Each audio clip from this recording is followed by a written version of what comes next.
China gave one look at an American fighter plane, the F-22 Raptor, and decided to counter it. Enter the J-20. For a long time, the stealth aircraft was designed and tested in secret. In 2018, it rolled out onto the tarmac for everyone to see. The answer to the Raptor was finally combat-ready. The sinister aura fostered during its secretive beginnings was missing. More correctly, a little bit delayed. A set of WS-15 engines was supposed to make it equal or better than the F-22. Instead, after an explosion during a ground test in 2015, the engines were excluded from the plane's design. This means that while China's latest jet is operational and capable, it cannot yet growl at the F-22 for the time being. The J-20 flies with weaker engines until the WS-15 problem is sorted out. This could take a few years, but the aircraft remains special.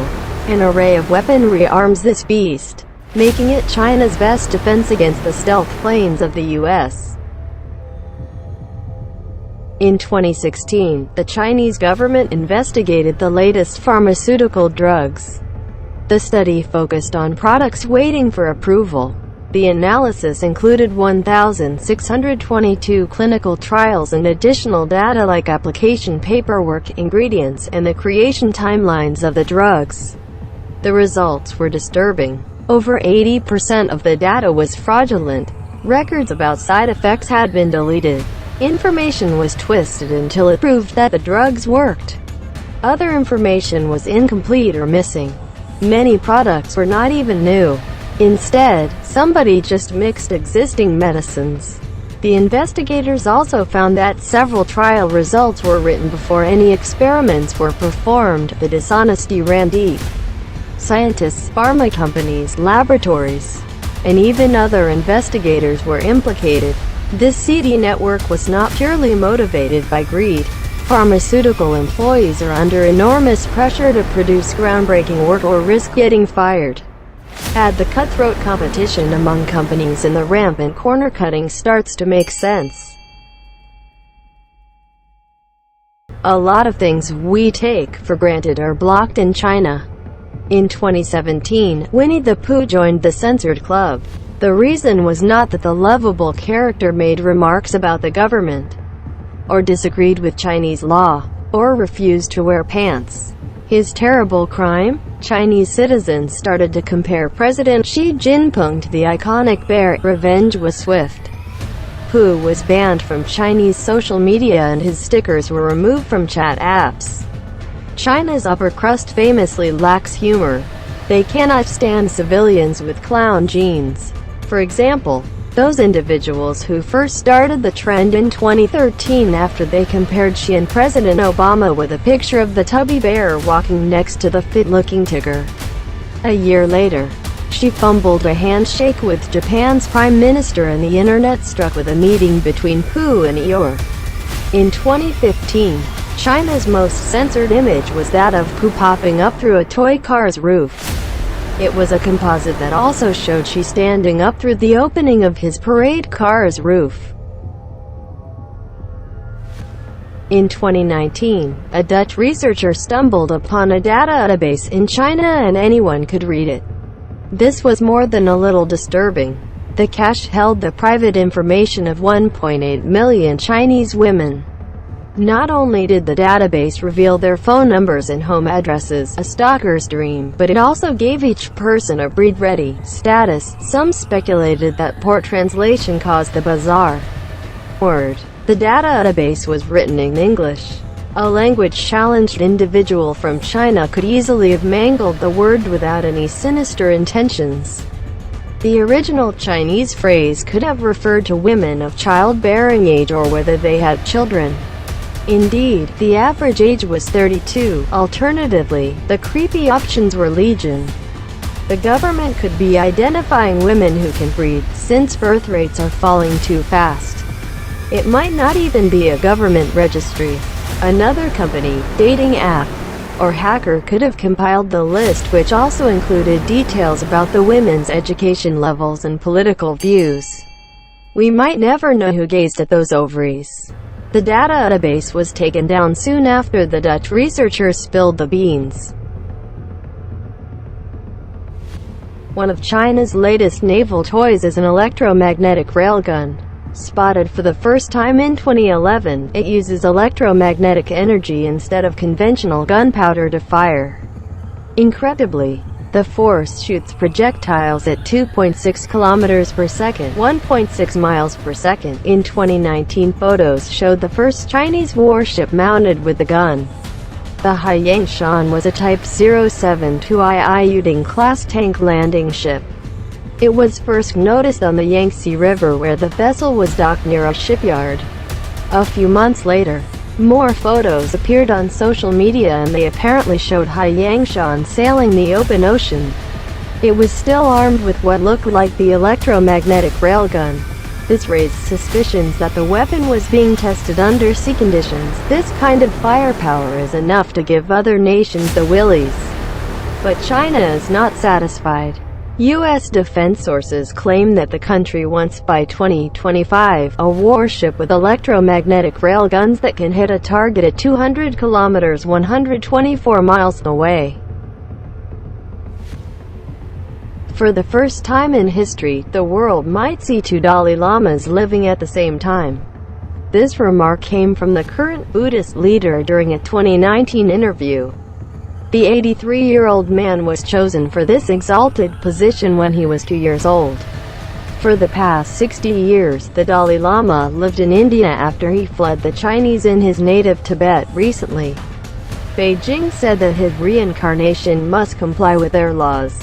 It's called the New Regulations on Religious Affairs and the Rules on the Management of the Reincarnation of Tibetan Living Buddhists. According to this mouthful, China reserves the right to approve the selection of the child destined to be the next Dalai Lama. The present leader knows how dangerous this is. His successor would be under the control of China's Communist Party, which persecutes most religions. Additionally, in 1995, the Dalai Lama identified a child as the reincarnation of the Panchen Lama. This position is the second highest rank after himself. The Chinese government took the 6-year-old Tibetan boy into protective custody.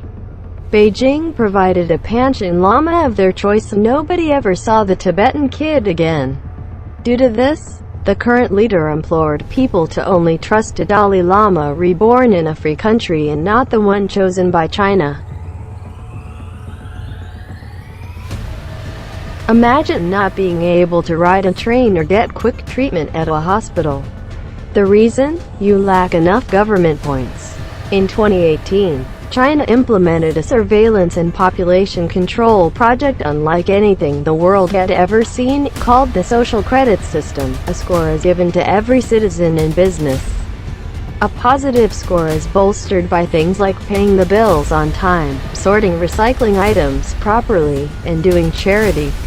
Perks include cheaper travel rates, better credit opportunities, and shorter waiting periods at a hospital. A chilling statement provided the other side of the coin, saying that the system was designed to make it hard for the discredited to take a single step.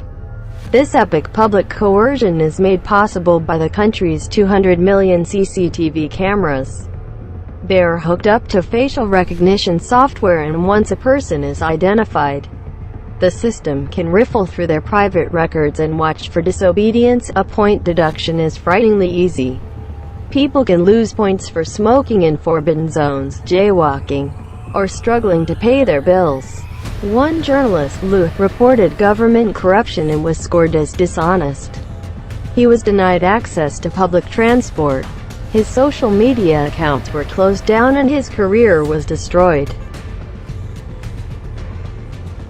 In 2017, American diplomats stationed in Cuba fell ill. The mysterious circumstances surrounding the event, which many suspect was a sonic attack, soured relations between Cuba and the U.S. At one point, all Cuban diplomats were kicked out of the States. This episode is well known to those who follow the news. A fact that received less attention was that during the same year, and a few months into 2018, the same thing happened in China. American diplomats stationed in Guangzhou started hearing funny noises. This was followed by splitting headaches and insomnia. One consulate, who also reported abnormal feelings of pressure, ended up with brain trauma. Highly alarmed, the American government withdrew several staff members and their families. The consequences between the two countries did not reflect the Cuban caboodle.